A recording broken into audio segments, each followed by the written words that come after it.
Good afternoon from Washington, D.C., and welcome to the webinar on how to achieve inclusive growth.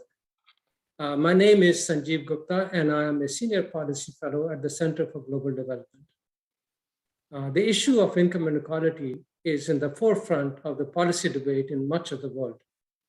The interest in the topic of inequality has risen because of sizable increases in income disparities in the past 3 decades or so, combined with the severe consequences of the global financial crisis in 2008 and the ongoing COVID pandemic.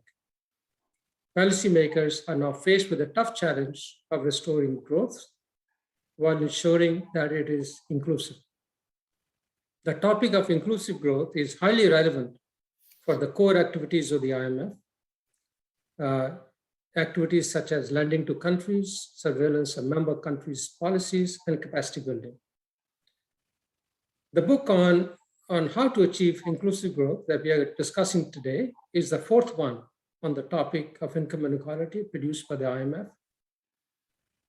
The IMF's interest in equity issues gained prominence in the late 1980s with its awareness of the links between inequality and economic and political sustainability of adjustment programs, and the recognition of the fact that there need not be a trade-off between growth and distributional objectives.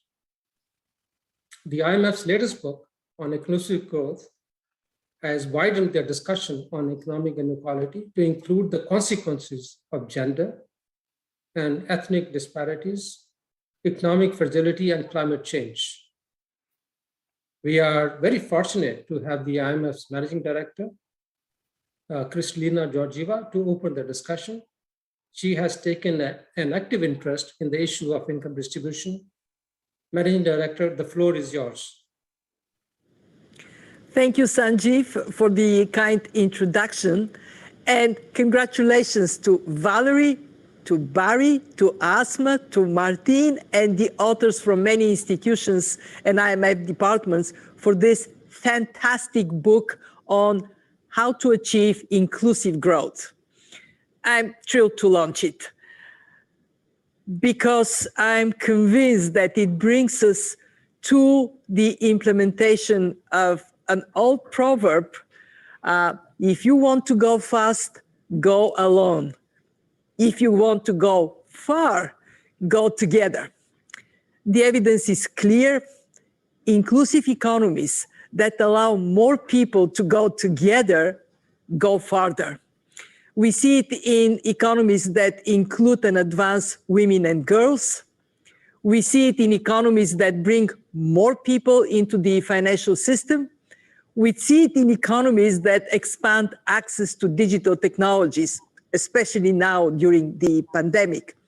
In these and in so many other areas, more and more people recognize that inclusive growth is resilient growth, building the strongest foundation for lasting economic progress that lifts and protects people against shocks. So what makes this book special? One, it is comprehensive. Inclusive growth cannot be addressed in a piecemeal fashion.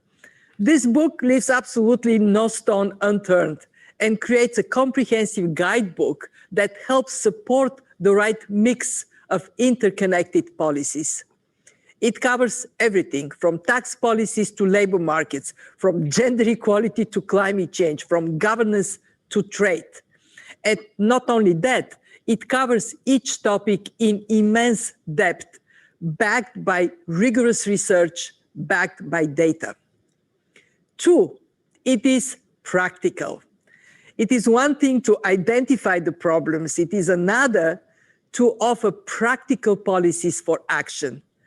This book does both. Just take the chapter on gender equality. Its recommendations address gender budgeting, revenue issues, structural and legal policies, and much more. And three, it is relevant now for the challenges the world faces today, and even more because of the pandemic. This pandemic had caused a dangerous divergence across and within countries, with many developing countries and many vulnerable populations falling further behind. Policymakers need to perform a delicate balancing act of implementing policies to exit the health crisis, protect the most vulnerable, sustain economic activity and employment against headwinds of tighter financial conditions, against the higher debt burden many countries face. The challenges and risks are high, and often social policies are not sufficient to offset the impact of the crisis. But this moment we live in is also an opportunity to build our future, a stronger, more sustainable, more inclusive economy. Countries can invest in people by redoubling efforts to increase access to health, education, social safety nets, and finance. They can draw on technology and digitalization to effectively deliver social support to those most in need. They can reorient labor market policies to help promote female labor force participation and youth employment. They can work to create low-carbon, job-rich economies, invest in resilient green infrastructure, and build policy frameworks to adapt to the impact of climate change and guard against climate risks.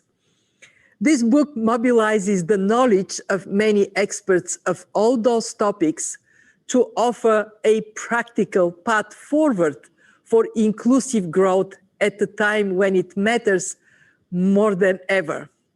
With the right policies, we can go far and go together. Sanjeev, back over to you. Thank you, Managing Director, for your very inspiring remarks. They have set the tone for today's discussion. In the next step, we will have a brief presentation on the book by two of its editors. They will take about 15 minutes to present the main messages of the book. Following their presentation, I will invite each panelist to speak for about 7 minutes. For the audience, if you have any questions, please submit them to events@cgdev.org, tweet at cgdev, #CGDTalks, or submit your comments via YouTube. Let me start by introducing the speakers first and then the panelists. Valerie Serra is an assistant director in the IMF's Fiscal Affairs Department. She has worked in 6 departments of the IMF and thus has experience in virtually all its core activities. Professor Barry Eichengreen is professor of economics and political science at the University of California, Berkeley, research associate of NBER, and research fellow of the Center for Economic Policy. He's author of many well-known books, which I will not name, and is an author of many, many highly cited papers. Turning now to the panelists, Nancy Burstall is the president emeritus and a senior fellow at the Center for Global Development.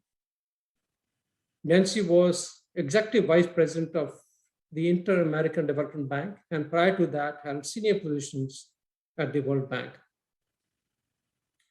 Mauricio Cardenas is a distinguished non-resident fellow at the Center for Global Development and senior research fellow at the Center on Global Energy Policy at Columbia University.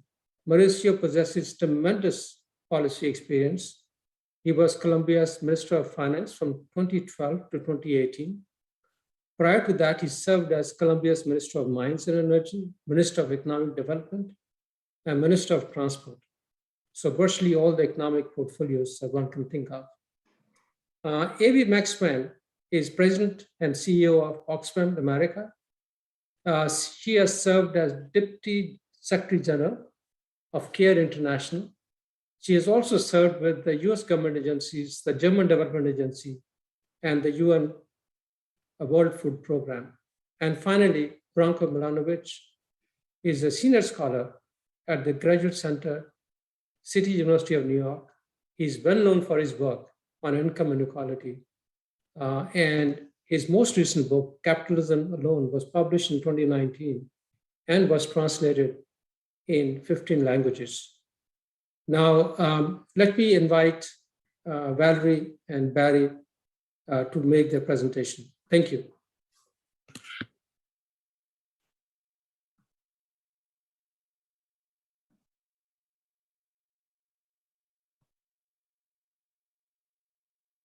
You see it? Okay, very good. Well, thank you, Sanjeev, and thanks very much to this Center for Global Development for hosting this launch. First, I'd like to acknowledge that the book was also edited by Asma El-Ghanani and Martin Schindler, in addition to Barry and myself. The authors comprise an esteemed group of experts from academia, the Brookings Institute, the Commitment to Equity Institute, the EBRD, and the ILO,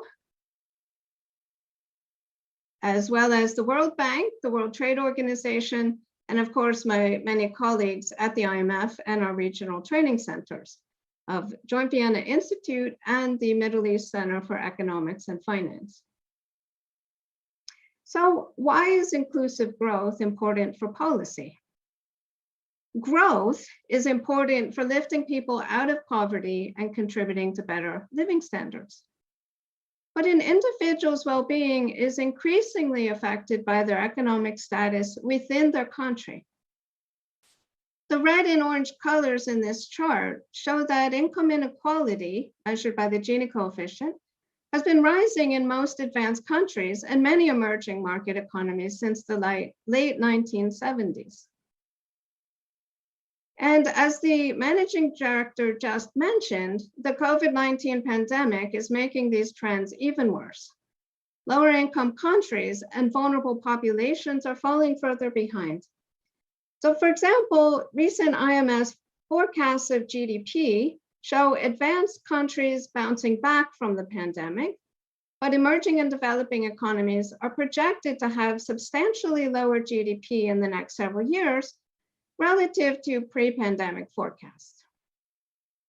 In addition, projected debt levels have risen for all country groups. And this reduces fiscal space for dealing with future challenges and increases the risk of debt distress. We show evidence in the book that macroeconomic volatility and crises are detrimental to both growth and the income distribution. That means that sound macroeconomic management is a fundamental component of achieving inclusive growth. And of course, it's also central to the work we do at the IMF. The pandemic has also intensified pre-existing gaps in the labor market and in education. Especially in emerging and developing countries, youth, women, and low-skilled workers have experienced a sharp decline in employment. Likewise, developing countries have had longer school closures during the pandemic compared with advanced countries, and they typically also have substantial digital divides within them. So labor market and education policies, and a host of other policies to increase access to employment and learning are crucial for spurring higher growth and inclusivity. In fact, the book outlines how economic well-being, social inclusion, and environmental sustainability are interdependent and are fundamental to sustainable development. This is also recognized by the 17 Sustainable Development Goals adopted by UN member states. So what policies help achieve these mutually reinforcing goals? Well, naturally, we first think of direct government interventions that impact growth and inclusion. Government initiatives for developing and distributing vaccines and health services more generally have been top of our mind during the pandemic. The government also delivers public education and infrastructure. But beyond that, the institutions of the state need to provide legal protections and a political environment conducive to enacting efficient, inclusive, and sustainable reforms. And when thinking of policies for inclusion, we shouldn't focus only on redistribution of income through taxes and transfers. A large share of growth and inequality is determined by private sector activities and in turn, the policies that affect the private sector. I already mentioned labor market policies. Another example is competition policies. These can affect innovation and growth, but also impact the size of firms and their effective monopoly power. Another factor is international integration through trade, capital flows, and migration across borders. Inclusivity can be considered along various dimensions, such as gender, age, and other personal attributes, as well as across regions in a country. And of course, policies to address climate change are fundamental to sustaining growth and ensuring equity for both current and future generations. Well, one obvious policy question is whether we have to sacrifice growth to achieve more inclusion. The relationships between growth and inclusion are actually complex, as shown in the diagram, and we discuss these channels in depth in the book. For example, growth is very important for poverty reduction, but it has an ambiguous impact on inequality. That is, market forces alone will not guarantee that growth is balanced. Conversely, must societies tolerate inequality to spur growth? Well, here we argue it's important to distinguish between equality of outcome and equality of opportunities. Policies that provide incentives for saving, investing, and innovating lead to higher growth, but potentially some inequality. However, expanding access to opportunities, such as through healthcare, education, social protection, and finance, those can raise growth and improve equity at the same time. So finally, I'd like to comment on how we use this analysis in the IMF's work. Well, first, we see it as part of our capacity development mandate. And thanks to the gracious financial support from the UK's development agency, the book is available for free under Oxford's open access. The IMF continues to provide training at our regional centers, and we offer a free online course on inclusive growth on the edX platform. In the Fiscal Affairs Department, we draw on the book's inputs for our work on the macro fiscal financing framework for implementing the Sustainable Development Goals. And we see the book as a useful reference for IMF country teams and teams from other organizations who can then tailor the advice to the specifics of the country. And likewise, it's a useful reference for researchers and for multilateral surveillance on these topics. So I'll stop here, and Barry, over to you. Thank you, Valerie. It's nice to have a few minutes to talk about this very large volume. If the PowerPoint is working, and I see it is, you'll see here the table of contents, about which I would note three things. First, as the MD said, we cover a very wide range of economic developments and policies. Second, many of the chapters are collaborations between IMF, or more precisely IFI, economists and academic researchers. Third, despite the nice things she said about her co-editors, Valerie did much of the heavy lifting in the introduction and the conclusion in particular. On some measures of aggregate global growth, I think recent decades have been the most successful in the history of the planet, yet a successful growth strategy that accentuates or even fails to diminish disparities can create more problems than it solves. The consequences have been illustrated by the pandemic, as Valerie noted, where some groups have disproportionately borne the adverse health and economic consequences, More generally, a growth strategy whose benefits are not widely shared is also susceptible to populist backlash, as we've seen in recent years, and therefore will not be politically sustainable. Of course, these are issues with a long intellectual history. They go back at least to Simon Kuznets and his observation that growth may be unequalizing in its early phases. For an economic historian, it's tempting to say they go back to Marx and Engels and their discussion of the enclosure movement. In terms of the international dimension, they go back to world systems theorists like Immanuel Wallerstein, and more recently, members of the California school, a la Ken Pomerantz, and the great divergence among development economists. They go back to the literature comparing economic growth in East Asia and Latin America. If I were to summarize in a couple of sentences what comes out of the book, I would characterize the chapters as saying that over a very wide range, there need not be a trade-off between growth on the one hand and inclusion or equality on the other. Sanjeev has already made the point, and Valerie made it with more nuance than I'm making it now. I think this new consensus, however, represents a sea change in economics. In the 1960s, Arthur Oken used the analogy of a leaky bucket. Policymakers intent on redistributing resources in more inclusive or equitable directions risk squandering growth and resources in the process. We've discovered subsequently that Oken's leaky bucket can be designed in ways that render it not so leaky after all, and where the bucket can become a repository of additional rainwater, if you will, rather than losing it. These simple observations skate over many important issues.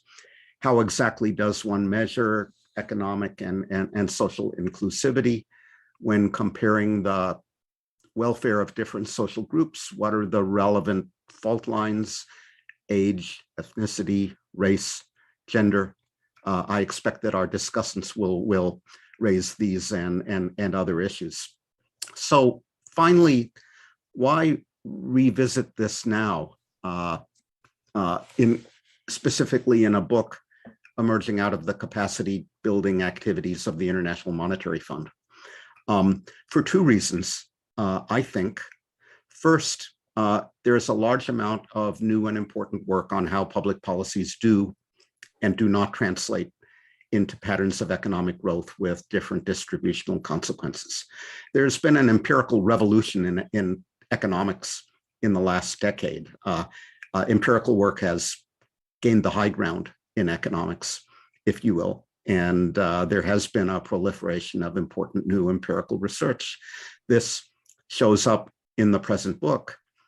Second, the IMF, which sponsored and organized the underlying project, has become more conscious of the consequences for distribution and inclusion of its policy recommendations.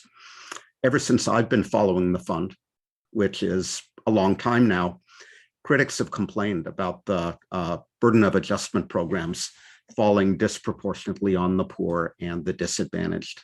Well, the IMF as a learning institution has learned that distribution matters, not only in general, but specifically for the success of its adjustment programs, that a program whose costs are not widely and equitably shared will not be sustainable politically, and therefore will not be sustainable economically. It will not succeed.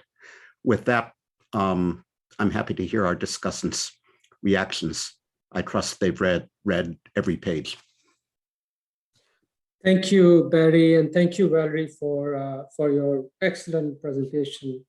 Let me start by inviting Nancy first, and she's been working on a book which is dealing with similar kind of issues and has been focusing on these issues for a long time. So I would like to hear her views on the impact of globalization on the causes and consequences of poverty and inequality. something which the book touches on. Thank you. Nancy, on to you. Thank you very much, Sanjeev. It's really a pleasure to be a member of this very distinguished group.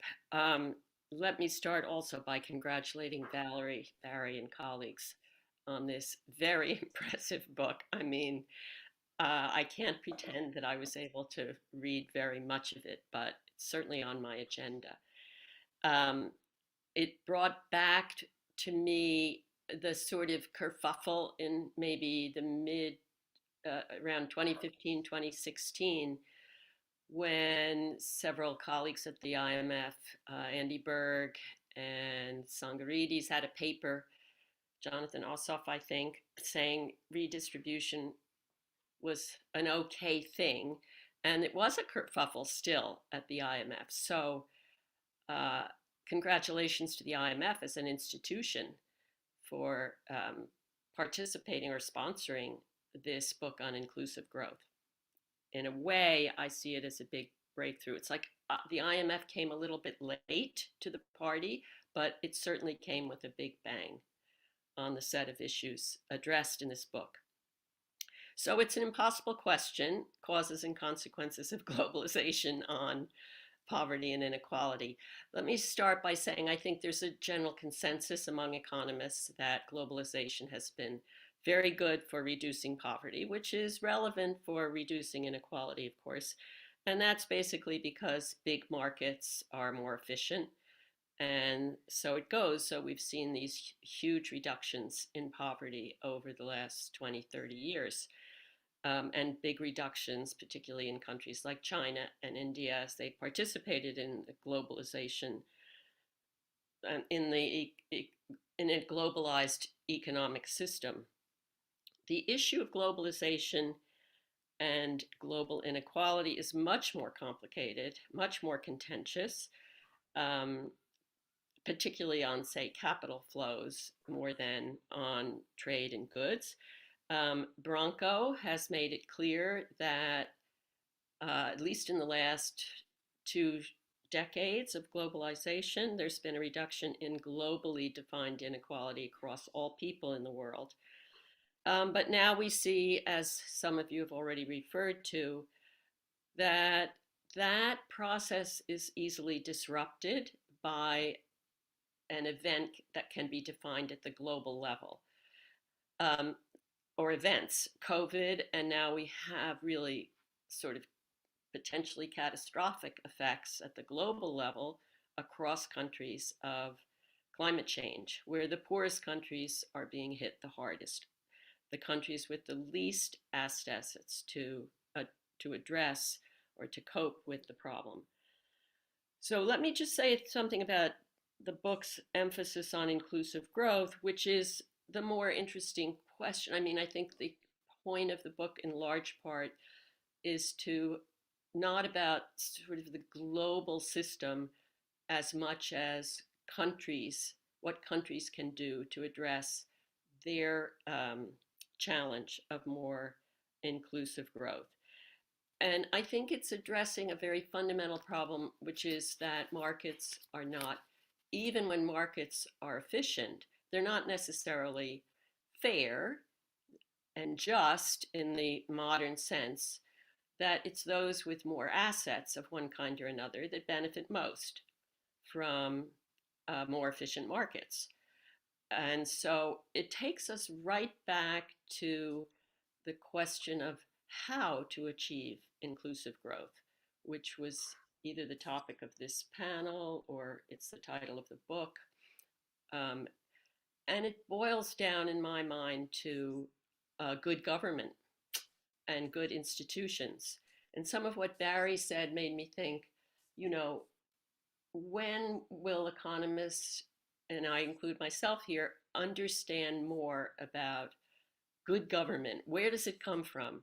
You know, we have the recent new book of, not so new, of Asamoah and Robinson, which is, you know, I don't know, it's probably as long or longer than this book, trying to give, to have a theory about where good government and good politics and good institutions come from. And so the book goes to the more sort of level of what countries should do, given sometimes good politics, given the asset at the country level of adequate government. So that's sensible. And in fact, I think one of the effects of globalization over the last 30 years has been to change the way we think about the norms around good government.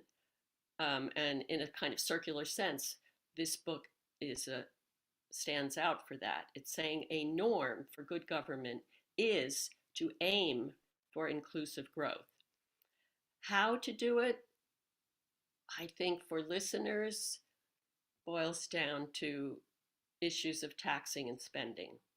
But I wanted to make the point, so let me back up a little, that one of the great benefits of globalization has been globalization of good norms, including issues, say, like the status of women, women's rights, some greater understanding of the role of nature in the way our systems work, and which is relevant, obviously, for the whole problem of climate change. And that may be the biggest gift of globalization. But back to what countries should do, it's about capacity to tax and spend.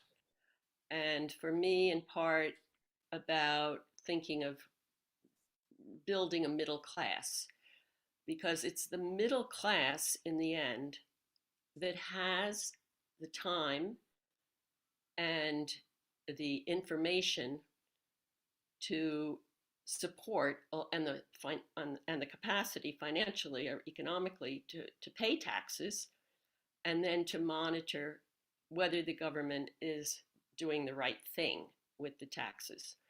And it's a great advantage that countries have, which we don't have at the global level.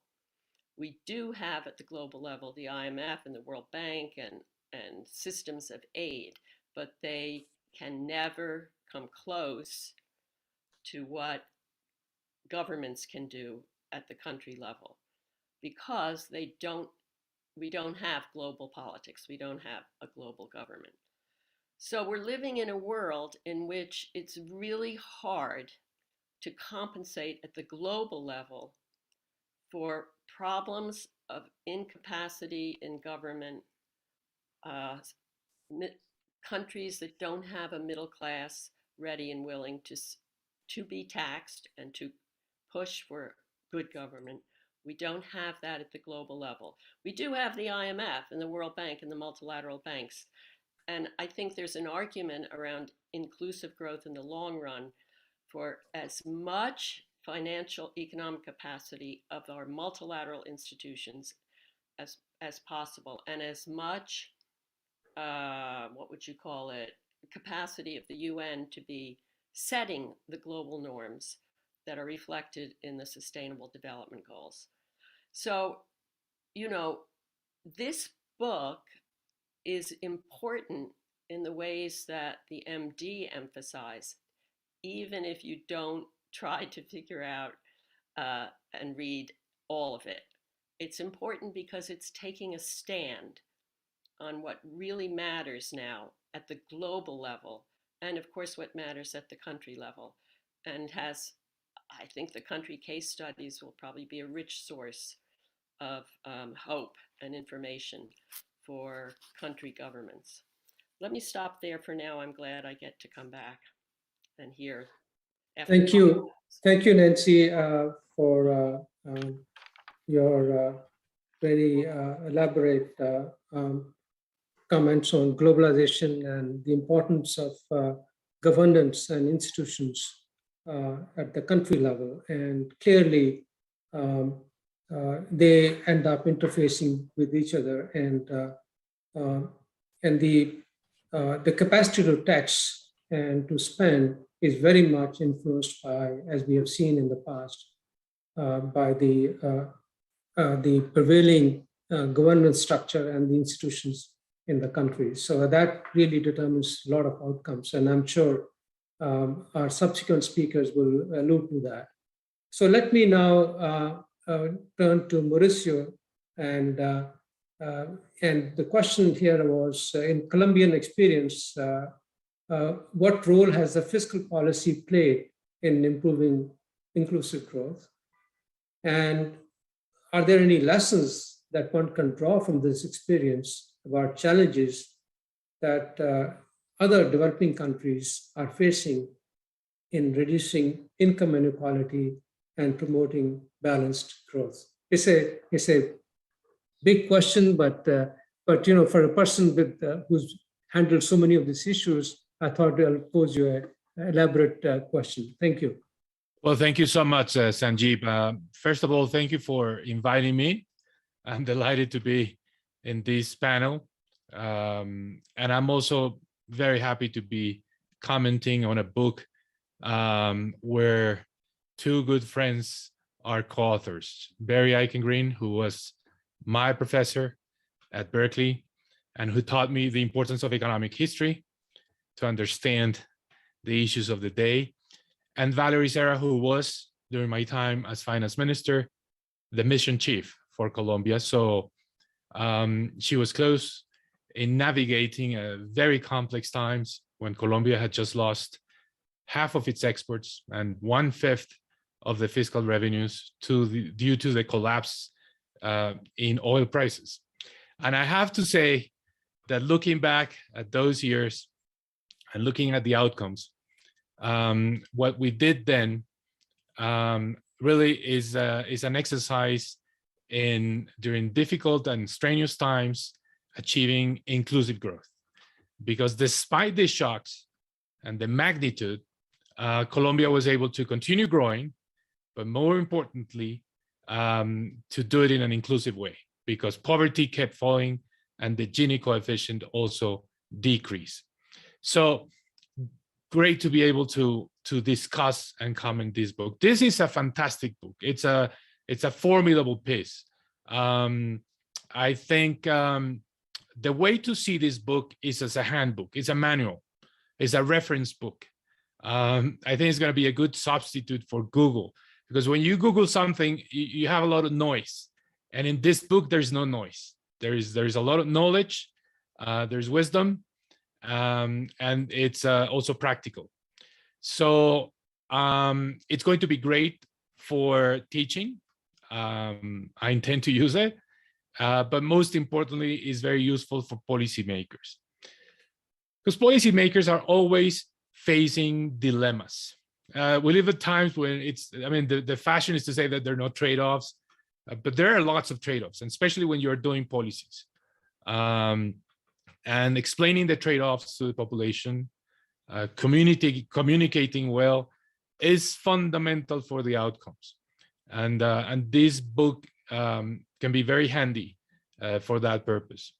I think policymakers should have it close, and they don't need to read the entire 800+ pages because it's a huge book.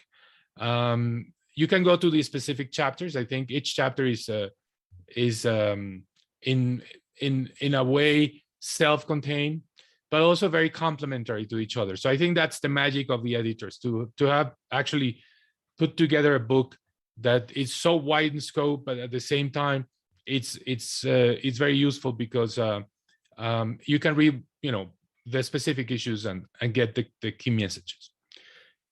I think I'm assuming that this book, because of its comprehensive-ness, began being prepared before the crisis, before the COVID crisis.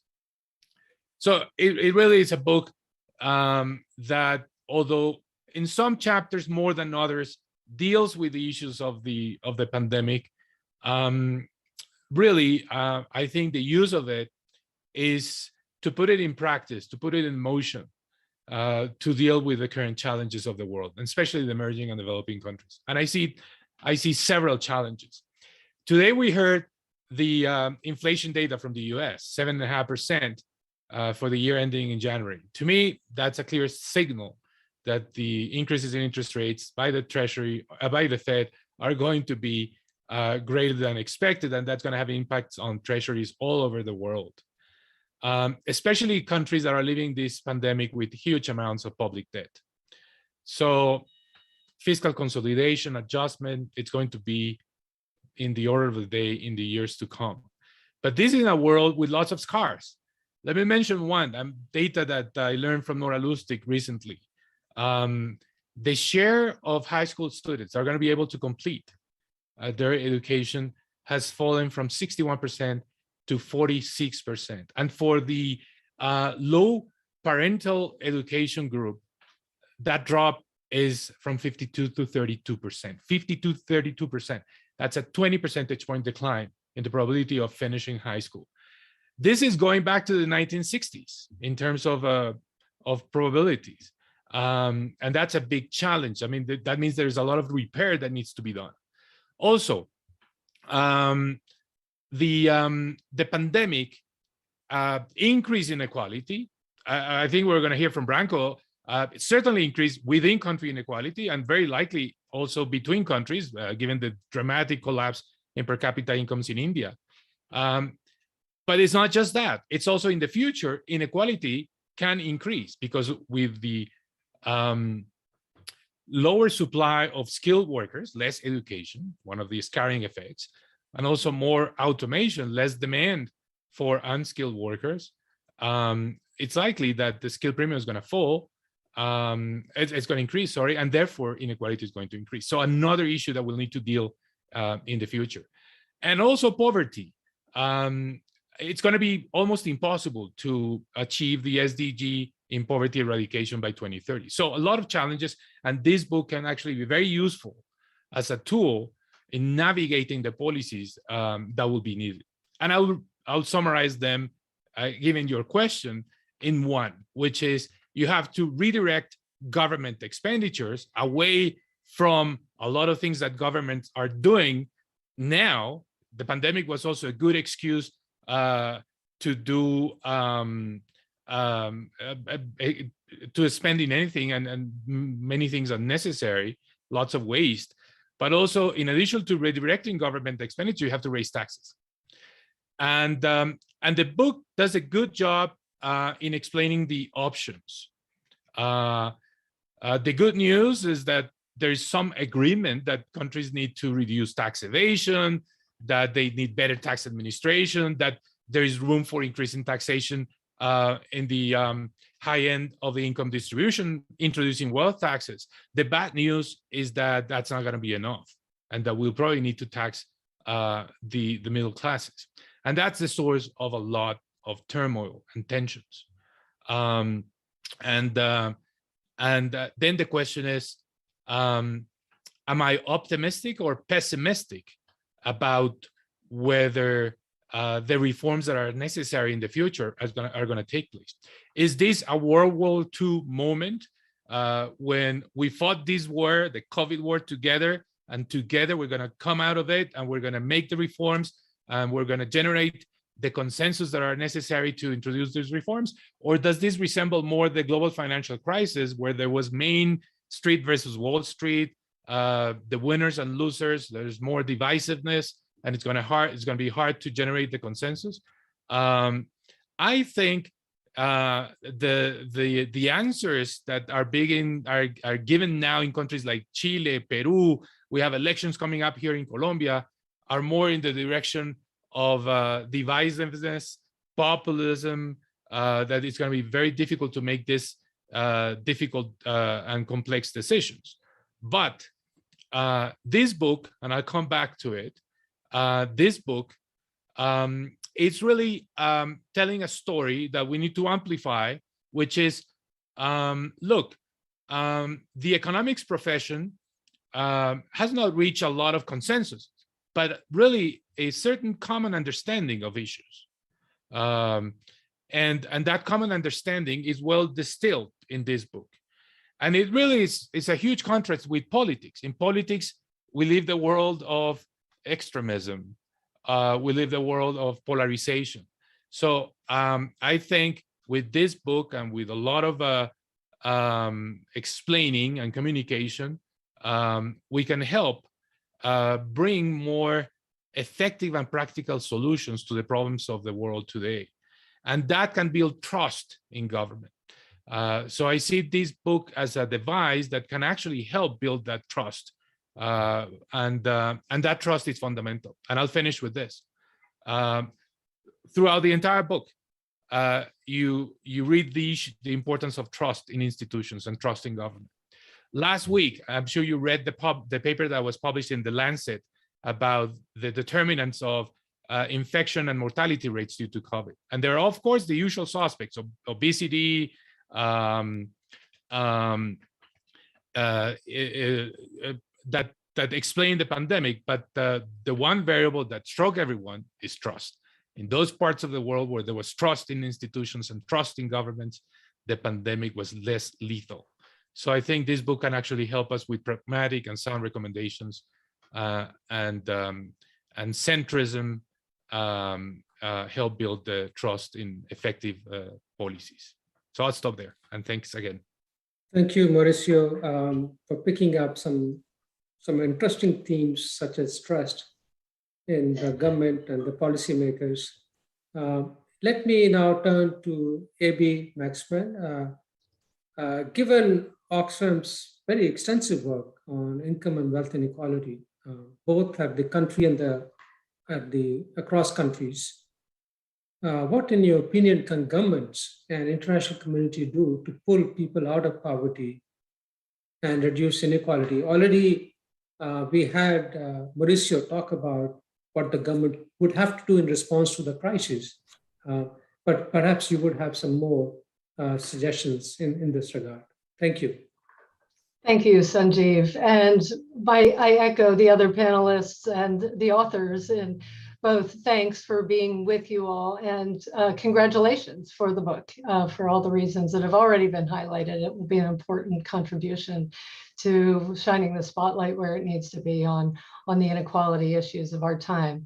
And so before I get to the heart of your question, Sanjeev, it's important to underscore the severity of the issue at hand and the real costs of inequality. Simply put, COVID-19 has exacerbated existing inequality and led it to explode. And our findings show that its effects are lethal. While the poorest people have been losing their loved ones and jobs at a greater rate than anyone else, a new billionaire has been created every 26 hours since the pandemic began. Billionaires' wealth has risen more since COVID-19 began than it has in the last 14 years. And at $5 trillion, this is the biggest surge in billionaire wealth since records began. At the same time, the world's poorest people, women and girls, as others of Nancy already highlighted, and people of color and marginalized communities are impacted most, with the incomes of 99% of humanity falling in the first 2 years of the pandemic, and over 160 million more people being forced into poverty. Extreme inequality is a form of economic violence, and Oxfam's new data shows that inequality contributes to the death of at least one person every 4 seconds. This is not normal. This is intensely alarming. Now, let's turn to what governments have been doing about inequality, and more accurately, what they haven't been doing. Oxfam and the Development Finance International developed a commitment to reducing inequality index that ranks 158 governments on their policies on public services, tax, and workers' rights. The index revealed that as the world entered the pandemic, only 26 out of the 158 countries were spending enough on health prior to the pandemic. And in 103 countries, at least 1 in 3 workers lacked basic labor rights and protections like sick pay when the virus struck. We at Oxfam firmly believe that inequality is a policy choice by those in power. And as this index shows, most governments in the world are not spending enough on public services like health and education. Governments need to step up their efforts, increase the quantity and quality of spending on key areas that are at the crux of fighting inequality. The worrying underfunding of public services is often traced back to the narrow or absent fiscal space where many countries have undergone austerity measures, while those same countries rely heavily on value-added tax and other indirect taxes that saddle the most vulnerable with contributing resources at a time when the wealth of the richest is untaxed. It's time for new economic models and approaches that values people and the planet over profits. Now more than ever, it's crucial for us to see that inequality doesn't just create unhealthy and unhappy societies, it kills, and it's not by chance, but choice. So let's turn briefly to the solutions and responses. Governments urgently need to reform tax systems to make them fairer and more progressive by taxing wealth and increasing taxes on the highest earners in society, as well as corporations. And we know this is possible because we've seen progress in some countries around the world. And I'll give two quick examples. Togo provided monthly benefits for all informal workers left unemployed by the pandemic and increased its healthcare spending by 2.2% of GDP. And Argentina implemented a one-off wealth tax on the wealthiest people, which raised roughly $2.5 billion to address the cost of the pandemic. There's also, of course, a major role for the international community to play. As the book rightly highlights, public expenditure is the most powerful instrument that governments have to achieve economic development and reduce inequality. However, this tool might not be available to all countries for two big reasons. First, public debt. High levels of public debt are draining governments' resources and diverting them away from crucial inequality reducing spending. For example, going into the pandemic, 64 countries were spending more on servicing external government debt payments than on health. Making things worse, many of these countries spend more on paying off external government debt than they receive in overseas aid to support their health systems. But let me be clear, we need to boost aid to countries, and we need rich countries and international financial institutions to step up their debt relief efforts and support restructuring debts in a fair way. And we also need to see much more pressure on private creditors. Debt relief will provide critical space for countries to spend more on health, education, social protection, and critical infrastructure. The suspension of debt payments to some creditors under the G20 initiative provided some breathing room, but it kicked that can down the road, and we've now caught up with that can, and countries are still in the thick of the pandemic. So here I want to also take a moment to celebrate and acknowledge the historic $650 billion SDR allocation that provided debt-free financing for countries and showed that the international community can do a lot more to help in difficult times. So the second limitation, austerity. Our commitment to reducing inequality index found that most countries were ill prepared to face the current crisis due to years of austerity leading up to the pandemic, leaving public services, health, education systems underfunded and inadequate to absorb and respond to these shocks. Although countries were able to boost spending during the pandemic, it does not mean that austerity is a thing of the past. And on the contrary, our research has found that during the first year of the pandemic, 85% of the IMF COVID-19 loans encouraged and in some cases required poor countries to adopt austerity measures in the aftermath of the pandemic, and many have already started. So again, let's be clear, austerity measures will only lead to exacerbating inequalities at a time when 99% of people are becoming poorer, while the richest are amassing trillions of dollars. The fund's promising response to the pandemic through rapid financing is commendable and should be built upon. The IMF has a pivotal role to play in reducing inequality through supporting countries to build up their fiscal space, to make the needed social investments. This can't happen by advising and conditioning, but through incentivizing countries to implement progressive measures, such as fairer and more progressive tax systems instead of overly pushing for VAT and other austerity measures. This is not even mentioning the critical role international tax reform can play as well. So the pandemic has forced us to rethink a number of conventional policy prescriptions. Austerity should not be an exception. So before I wrap up, two last points. We cannot hope for any progress economically without first putting an end to the pandemic. And for that, we insist that we need global solidarity on ensuring vaccine access for all, including through waiving intellectual property rights for COVID-19 vaccines. And now is the time for a transformational reset. There isn't a shortage of money or resources. There is a shortage of courage and political will and imagination to break free from the failing of economic policies that have been serving the interest of a gilded few. And it's possible to address today's challenges by creating a new economic model that truly works for all. Thanks, Sanjeev. Thank you, Abby. Already, before you started to speak, there were some questions on the topics you addressed. There was some audience had raised the issue of wealth inequality. How do you, when you have so many individuals earning so much, how do you deal with inequality in that scenario?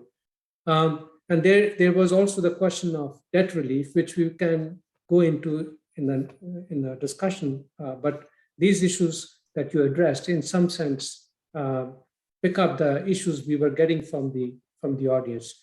So let me now turn to Branko. And Branko, there is, and I don't think any paper that is written on income distribution which does not cite your work. So it's you are very well known in this area. So of course, then we would like to hear your views on what are the dynamics that drive inequality on the global scale. And of course, you can also pick up some of the issues that others have raised. Since you are the last speaker, you get the benefit of that. Thank you. Well, thank you very much, Sanjeev. Thank you very much for the invitation. It's obviously quite a pleasure and honor to be here. I would actually going to pick up what you just sort of encouraged me to do. Of course, there is an advantage of being the last because you can refer to what other people have said and they give you ideas. So let me first say that that what Mauricio said about the book, I had exactly the same impression. I was going to use the word encyclopedia. Of course, he used the word handbook, which is probably better. I don't think that actually anybody is going to read all 900 pages, but hundreds of people will read different chapters. And for me, there were really super interesting chapters that you normally do not find in such sort of a compendia or books. For example, chapters on migration, gender and regional inequality within nation states, which I think is actually a big topic that somehow has not achieved as much recognition, and I think as it should have. Now, the second thing actually that was mentioned by Kristalina and then by Nancy and Valerie and Barry was the issue of redistribution and basically equity or equality versus growth. And Barry mentioned the case of famous Okun's, metaphor of a leaky bucket.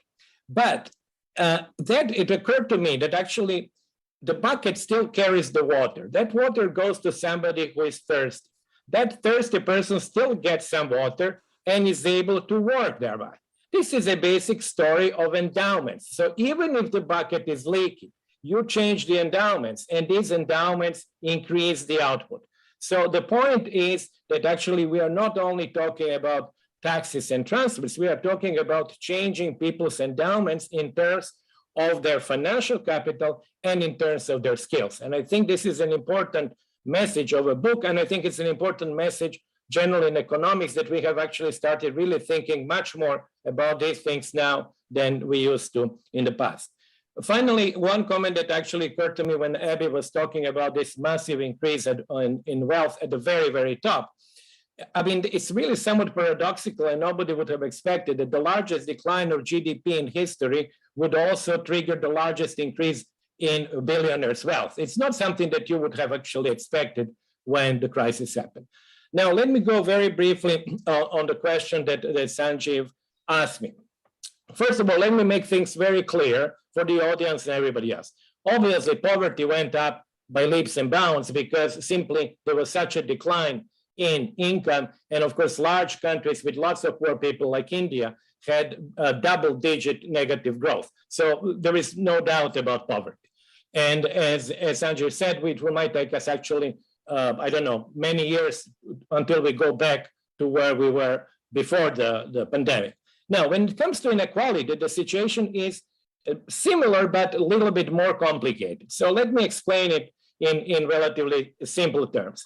Before the pandemic, we have already come to a point where China, which was the major contributor to the reduction of global inequality through its growth, and also through the fact that in the last 10 years, China's income inequality has not risen. So take China for simplicity. Of course, India plays a very large role there too because of its high growth and the fact that it started as a poor country. Well, now by 2019, we have come to a situation where China was no longer contributing to the reduction because it became sufficiently rich. So whatever measure you use, China is really having a very small effect of its growth on global inequality. That puts the onus on two parts of the world, India and many large African countries. So that was the situation before the COVID. Then COVID hits you, and then African countries go in a significant decline, not all of them, but many of them do. India goes really in a major decline. China, as we know, has a positive growth rates, but whatever I said before means essentially China does not any longer contribute very much. So we are in a situation that for the first time, as the World Bank report, because they have the most up-to-date numbers, said for the first time since probably, I would say 1990, we have had a stop in the decline in global inequality.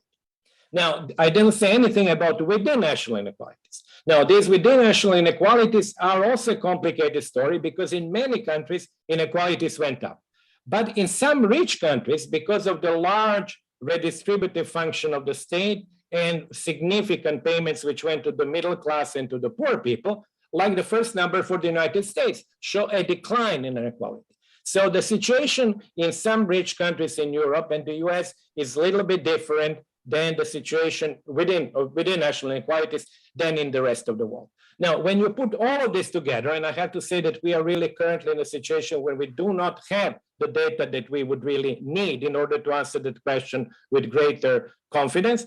When you put all of this together, I think the result is that global inequality has certainly stopped its decline and probably has gone up by a certain amount. Now, that, of course, is simply inequality in incomes. What happened elsewhere, and actually Abby was mentioning that for wealth, what happened to mortalities, what happened to jobs, what happened to morbidities, what happened to education, which I would actually say is very similar at a global scale to what happened in China during the Cultural Revolution, where you had a whole generation or two being really affected over the long term. These are all the issues that are non-income based, but where inequalities have really increased tremendously. And finally, of course, we mentioned that before, I think Valerie mentioned that, or maybe Kristalina, about the vaccination, where the gap between the rich and poor countries has been enormous. We are talking about vaccination rates in single digits in poor countries, and we are talking obviously about 80%, or actually rather unwillingness of people in rich countries to be vaccinated. So these are really two different issues. So let me then conclude. Essentially, I would say that we have had a huge shock. I have to say that I was not, in the beginning, I was not expecting that it would be so bad. It was a huge shock, which actually increased inequality practically in all dimensions, and of course, increased global poverty significantly, so that it's going to take us a number of years until we go back to where we were. And simply because going back after a shock is not just simply imagining that we will go back to December of 2019 when this stops. There were things which have happened in between during these 2 years, now maybe even 3 years, would have a dramatically negative influence on our ability to catch up to the position where we were before the crisis. So let me stop there. And of course, I will be very happy to hear more comments and questions. Thanks a lot. Thank you, Branko. Let me pick up 2 or 3 questions which have come from the audience. One is, what has led to the change in views about this trade-off between growth and inequality? That no longer, you don't have that. Traditionally, we believe that if you want to achieve growth, you will sacrifice equity in the process. And so the audience wants to know the views of the panel. What has led to this change in views? And actually, Barry made that point as well during his initial remarks. The second point, which has been raised by some of the audience, is again, pertaining to the situation which was described by Mauricio about how the current fiscal situation is such that down the line, the countries will be forced to have some adjustment pressures and the ability to raise resources is very limited, and to borrow from external markets is going to become very hard, and there is no debt relief in the offing.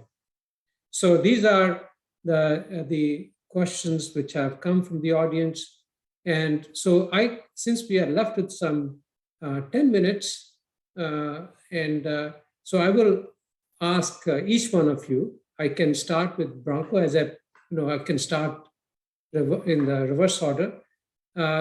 Just 2 minutes each, if we can allude to this responses. Thank you so much. And I'll give the final word to the presenters, that is Valerie and Barry, if that's okay. Thank you. Well, essentially, you gave, I'll be even briefer than 2 minutes. On the issue of the trade-off, obviously, many things have changed and we cannot really address it in 2 minutes. But I want to say two things. First, there was empirical evidence for that was always very weak.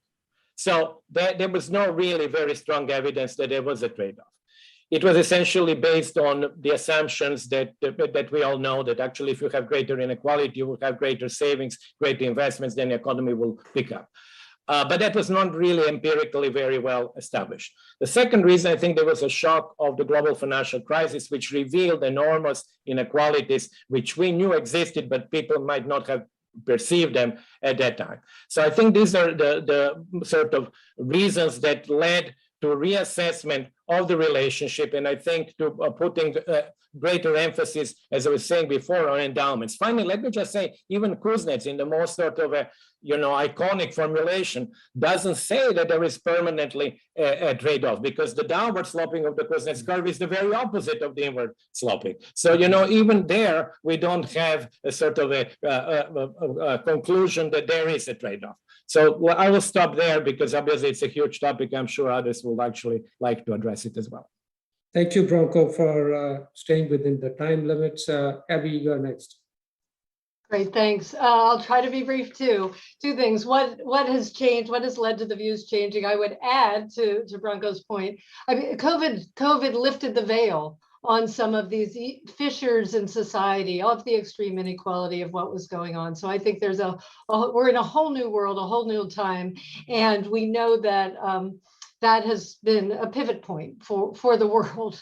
To the questions also, I think we need to resist the pressures of saying debt is some foregone conclusion and these austerity measures. These are big, there is a possibility. One can, that doesn't have to be the only way. There's been an increase of burden on middle class, and in terms of taxation, we can look at issues, things like wealth tax, and increase income and revenue to be able to spend on social service that are essential for in a number of ways. And also, as I said earlier, debt relief and resisting the temptation to put in place more austerity measures, which is a race to the bottom. Thanks. Thank you, Abby. Mauricio. Well, thanks. This conversation reminds me of an article I read many years ago that was written by Albert Hirschman in the early 70s, saying that there's the title is something like the change in tolerance towards income inequality changes with economic development. I think we're living at a time where two things are happening. The market and some state interventions are increasing inequality, and the pandemic is the best example of that. But then at the same time, because of improved living standards, more communication, more political participation, the tolerance towards income inequality is much lower now. So I think we're living in this world where these two forces are at war, and the politics, the way we elect governments, it's going to reflect this intolerance towards income inequality. So it's good to have a book that tells us, look, there are ways to deal with this. There are smart ways of dealing with this inequality that can be good and productive for economic growth. So the bucket, it may be leaking, but then it's going to not just feed someone that is thirsty, but also produce more, increase the capacity to augment GDP. Because one of the elements that we have to be very mindful is that if you look at GDP, the projections for 2030, we will not get back to the initial projection that we had in the pre-pandemic. So the losses in GDP can be close to 80% of 1 year GDP due to COVID. So we have lower income on a permanent basis, and therefore I think we need these very smart policies that tackle the inequality, but also accelerate economic growth. And what this book tells us is that there's a way of doing that we know how to do it. We just have to make sure that we elect people that put it in practice. Thank you, Mauricio. Nancy.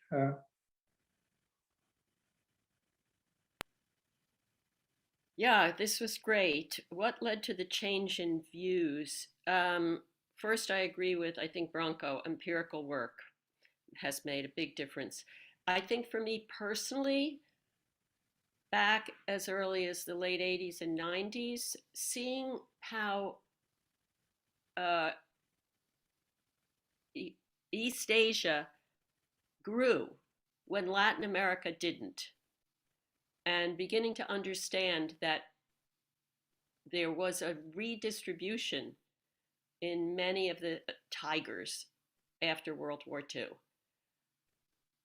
It's just straightforward. Whereas in Latin America, you had this long-standing problem of the natural resource curse and the way that generated difficult politics for anything like effective redistribution.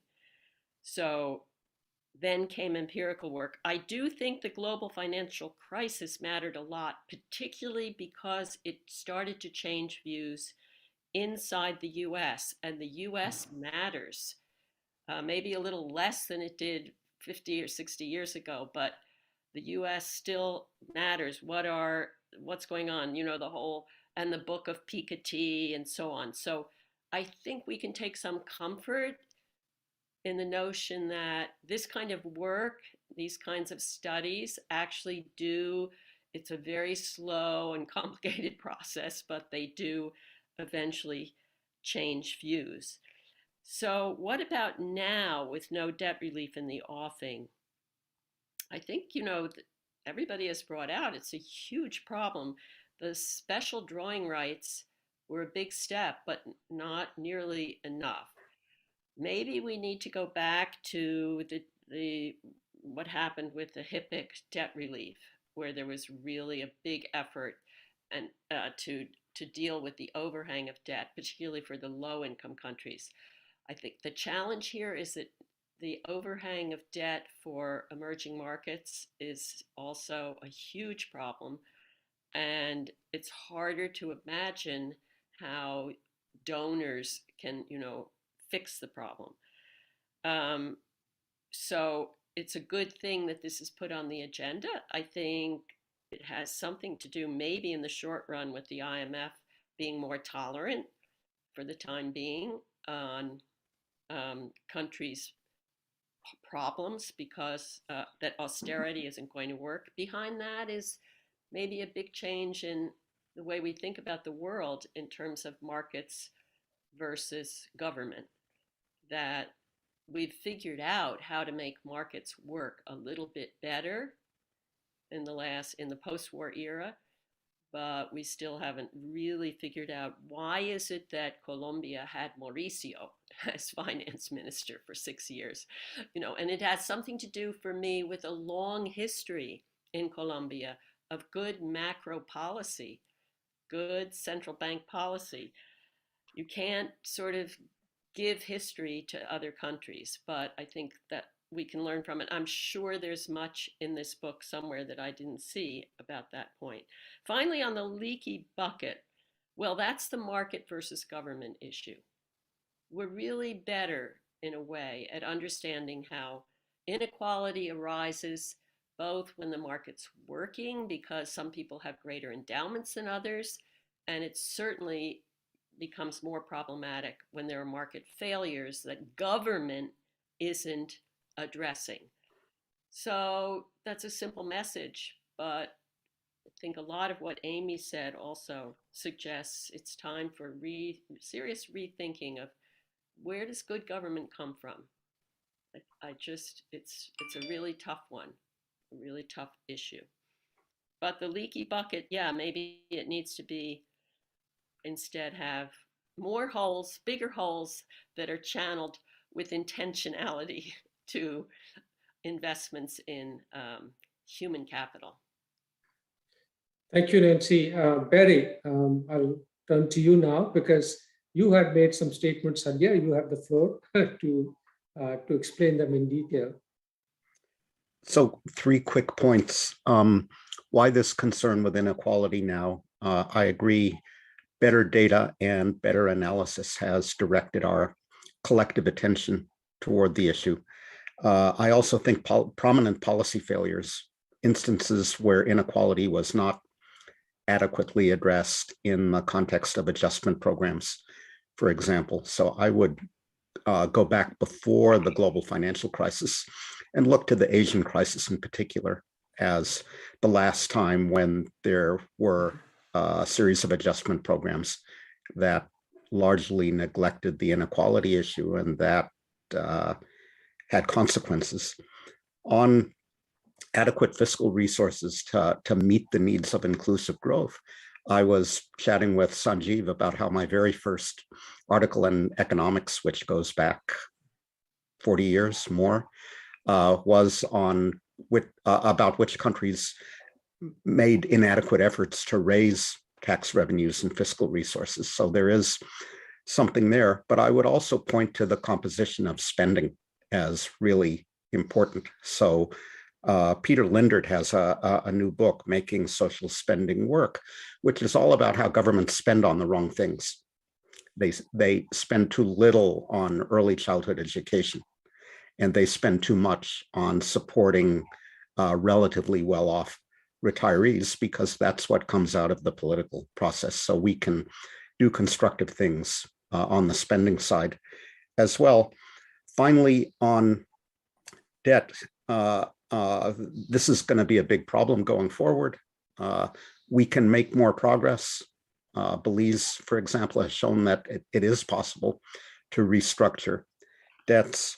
I think the common framework and the DSSI have done too little, haven't made an adequate difference.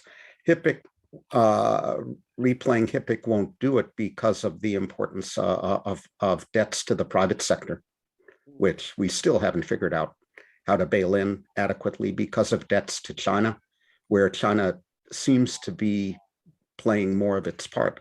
The story there is complex, and I think the IFIs have to do more. Thank you, Barry. Valerie, you have the final word. Thank you, Sanjeev. So in addition to the policy experiences that all of the other speakers have just mentioned, whether they be successes or failures, I want to emphasize also the policy analysis that has been continuing. And sometimes this is very nitty-gritty and technical, but it can make a difference. And some of these options are outlined in the book. And to tie it to your second question about raising revenue and what to do about the debt, some of the solutions, again, very technical one, include options such as reforming subsidies. And one example would be, in many countries, energy subsidies deplete a source of government revenue. They encourage environmental damage, and they tend to go towards more benefit towards the rich. So that's one example. And of course, there are exceptions that could be closed. On the spending side, estimates suggest there's a lot of waste in spending. And so very technical, very capacity building initiatives, including ones that the Fiscal Affairs does, such as public financial management, can help make a difference. And so I close it with that call out to capacity development. Thank you, Sanjeev.